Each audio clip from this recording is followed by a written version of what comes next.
Assalamualaikum warahmatullahi wabarakatuh. Salam Pancasila. Selamat pagi anak-anak kelas 7 SMP Queen Al-Falah. Bagaimana kabar anak-anak pagi ini? Ya, semoga semuanya dalam keadaan sehat, baik, bahagia, dan terus semangat ya untuk mengikuti kegiatan pembelajaran daring. Meskipun sudah memasuki semester 2, saya harap semangat kalian tidak turun, tapi malah semakin naik dan semakin bersemangat ya untuk belajar. Berjumpa lagi di mata pelajaran Pendidikan Pancasila dan Kewarganegaraan.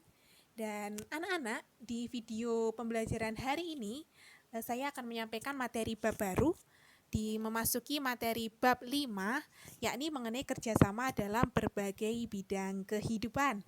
Silakan kalian bisa membuka buku paket halaman 59 sampai dengan 60. Nanti sambil menonton video ini, kalian juga bisa membaca dan menggarisbawahi materi yang ada di buku.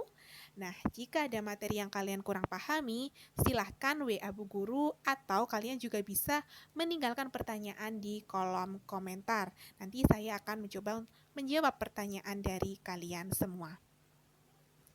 Di materi bab 5 ini yang akan kita pelajari pertama, yakni subbab A mengenai makna kerjasama dalam hidup bermasyarakat. Di subbab A ada 6 lagi, saya bagi menjadi 6 materi yang akan kita bahas bersama. Yang pertama yaitu pengertian dari kerjasama, yang kedua makna persatuan Indonesia, yang ketiga upaya pembangunan nasional, yang keempat tujuan pembangunan nasional, yang kelima pengertian dari gotong royong, dan yang keenam atau yang terakhir faktor pendorong dan faktor penghambat dari gotong royong. Sebelum kita masuki materi, coba kalian perhatikan gambar di bawah ini. Amati gambar di bawah ini. Gambar apakah itu? Iya, tepat sekali ya. Gambar sejumlah santri yang sedang melakukan kegiatan bersih-bersih. Ya, saya yakin kalian juga pasti sering melakukan kegiatan bersih-bersih ya.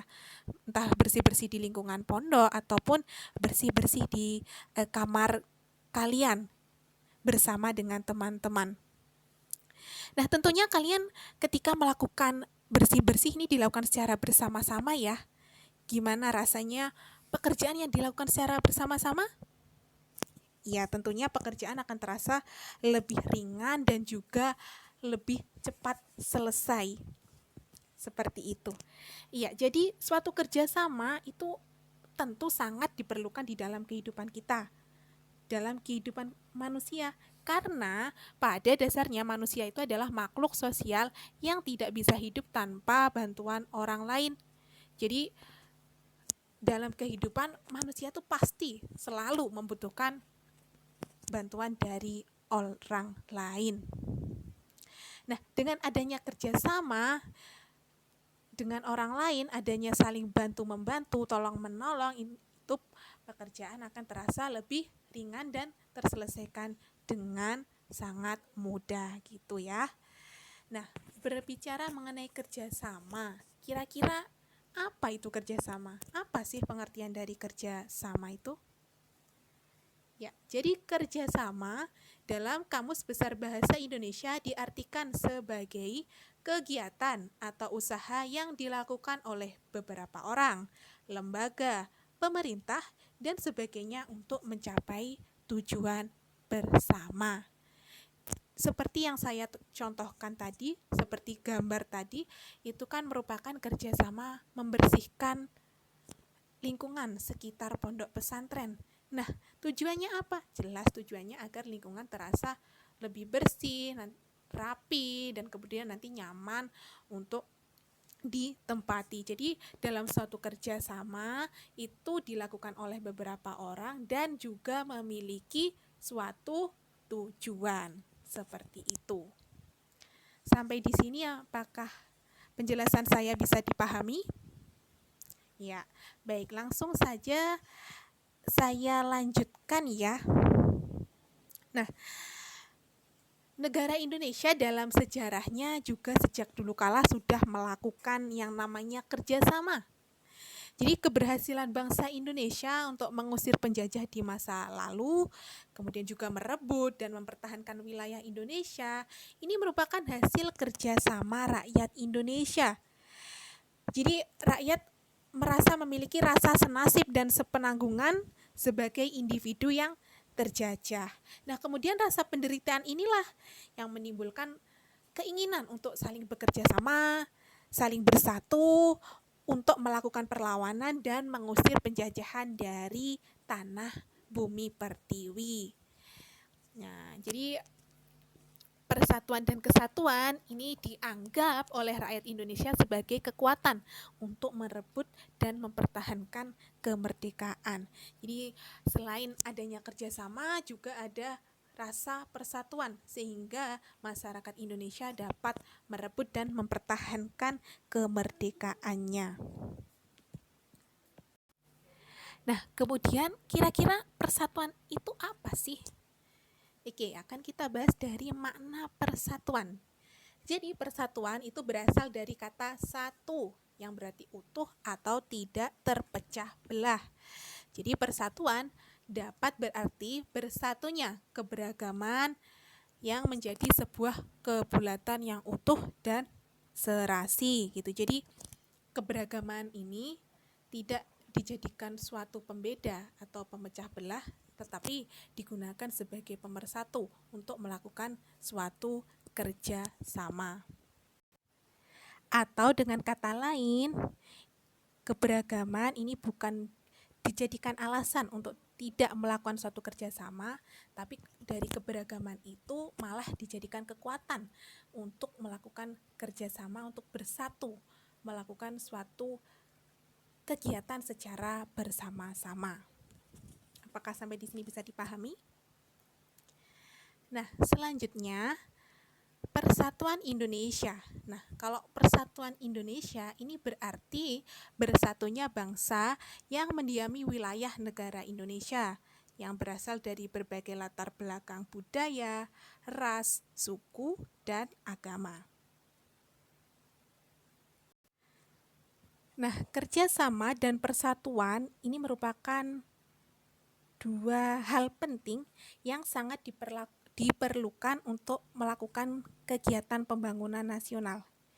Jadi tanpa adanya suatu kerjasama dan persatuan, ini kegiatan pembangunan nasional akan sangat sulit terwujud. Jadi untuk melakukan pembangunan nasional, setiap komponen rakyat harus berpartisipasi aktif untuk mewujudkan pembangunan nasional dengan cara saling bekerja sama dan juga saling bersatu. Nah, apa itu pembangunan nasional?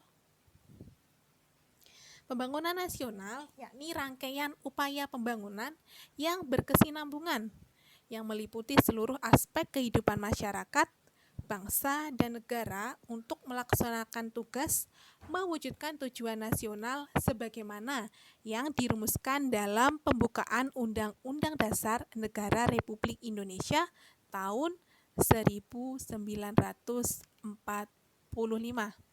Jadi dalam pembangunan nasional ini mencoba memberdayakan, membangun seluruh aspek kehidupan masyarakat demi tercapainya tujuan nasional bangsa Indonesia yang terdapat di dalam pembukaan Undang-Undang Dasar Negara Republik Indonesia tahun 1945 alinea keempat.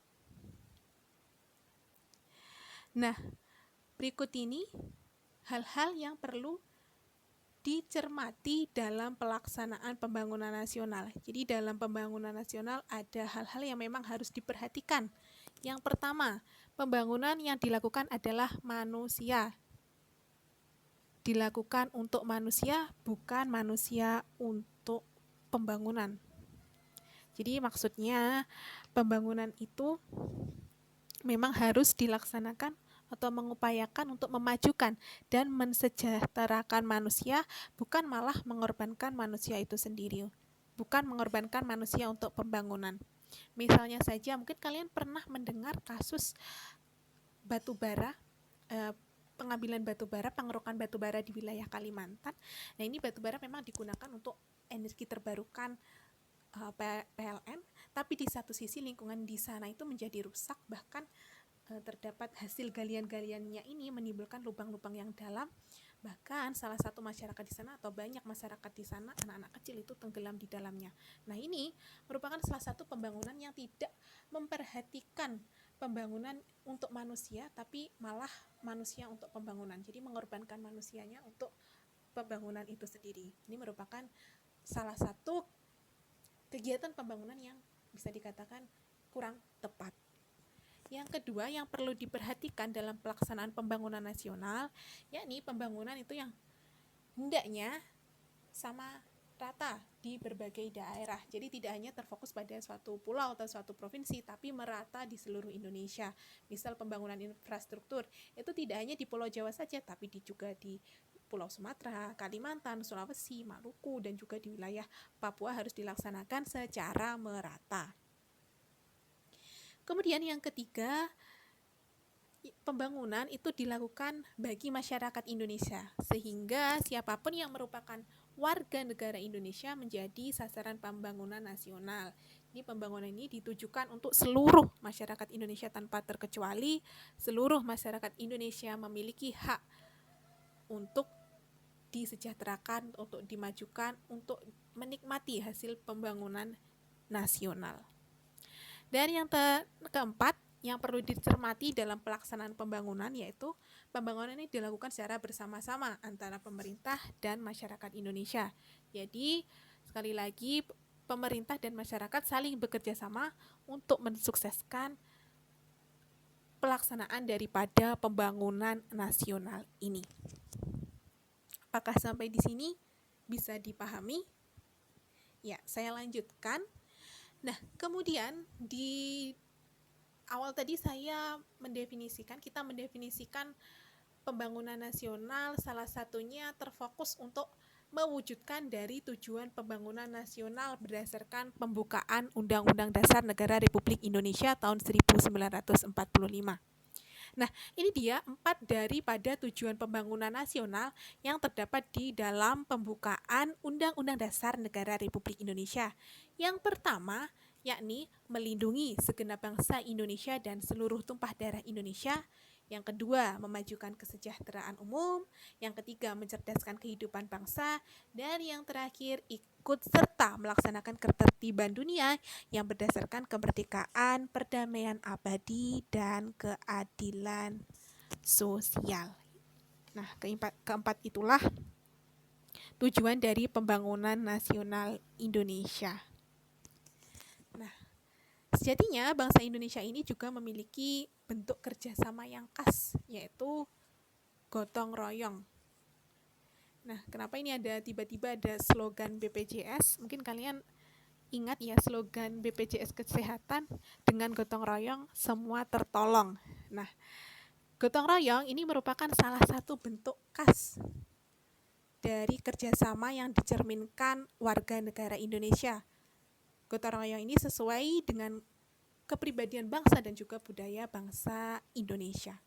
Nah, seperti yang ada di logo BPJS Kesehatan, dengan gotong royong semua tertolong. Nah, kira-kira apa pengertian daripada gotong royong? Ya, jadi gotong royong, kata gotong itu berasal atau berarti pikul atau angkat, dan royong yang berarti bersama-sama. Jadi gotong royong dapat diartikan atau bermakna bekerja atau menyelesaikan tugas secara bersama-sama dengan sukarela untuk mencapai hasil yang diinginkan. Jadi yang perlu digarisbawahi di sini bahwa gotong royong itu kerjasama menyelesaikan tugas yang dilakukan dengan sukarela. Sampai di sini bisa dipahami? Ya. Baik. Selanjutnya, gotong royong ini dapat dibedakan menjadi 2, yaitu gotong royong dalam arti tolong-menolong, dan yang kedua gotong royong dalam arti kerja bakti. Nah, untuk gotong royong dalam arti tolong-menolong, ini misalnya terjadi dalam kegiatan pertanian, atau rumah tangga, atau mungkin ada pesta pernikahan, itu kan sering sekali tetangga ikut membantu. Nah, itu merupakan salah satu bentuk daripada gotong royong. Terus mungkin ada bencana atau kematian. Nah, biasanya ini dilakukan untuk kepentingan perorangan atau kelompok. Itulah gotong royong dalam arti tolong-menolong. Nah, untuk gotong royong dalam arti kerja bakti, umumnya dilakukan untuk berbagai kegiatan yang bersifat umum atau untuk kepentingan umum, untuk kepentingan bersama. Jadi untuk misalnya membersihkan saluran air atau membangun tempat ibadah, kemudian membangun atau merenovasi jalan yang rusak. Nah, ini merupakan gotong royong dalam arti kerja bakti. Jadi sudah paham ya bedanya. Kalau gotong royong dalam arti tolong menolong, ini biasanya untuk kepentingan perorangan. Nah, kalau gotong royong dalam arti kerja bakti, ini biasanya untuk kepentingan bersama atau lebih kepada kepentingan umum. Nah, dalam melaksanakan gotong royong, ini pasti ada faktor yang mendorong seseorang untuk melakukan kegiatan gotong royong. Jadi faktor pendorong seseorang untuk melaksanakan gotong royong yang pertama yaitu agar dapat bertahan hidup. Manusia perlu menjaga hubungan baik dengan sesamanya. Jadi karena manusia itu dalam kehidupannya pasti membutuhkan bantuan orang lain, maka kalau sudah dibantu berarti kan juga harus mau membantu gitu. Jadi hal-hal seperti itu bisa menjadi faktor pendorong untuk melakukan gotong royong. Yang kedua, agar dapat bertahan hidup dan diterima, karena manusia perlu menyesuaikan diri dengan lingkungan dan anggota masyarakat yang lain. Yang ketiga, ada kesadaran untuk saling membantu dan mengutamakan kepentingan bersama. Kemudian manusia memiliki kecenderungan untuk berkelompok, untuk bekerja dengan kelompoknya. Dan yang terakhir, manusia memiliki kecenderungan untuk mencapai kesejahteraan. Dan untuk mencapai kesejahteraan itu pasti juga membutuhkan bantuan dari orang lain, tidak mungkin bisa dilakukan secara mandiri atau secara sendirian gitu. Nah, selain faktor pendorong yang bisa menyebabkan seseorang untuk mau melakukan kegiatan gotong royong, ada juga loh faktor yang menghambat seseorang tidak mau ikut gotong royong. Yang pertama yaitu rasa individualisme manusia yang kuat, merasa paling bisa sendiri, gak usah menerima bantuan orang lain. Nah, itu merupakan rasa individualisme, merasa sudah bisa jadi nggak perlu melakukan membantu orang lain gitu. Yang kedua, adanya perbedaan pendapat. Yang ketiga, lebih mementingkan kepentingan diri sendiri dari kepentingan umum atau egois.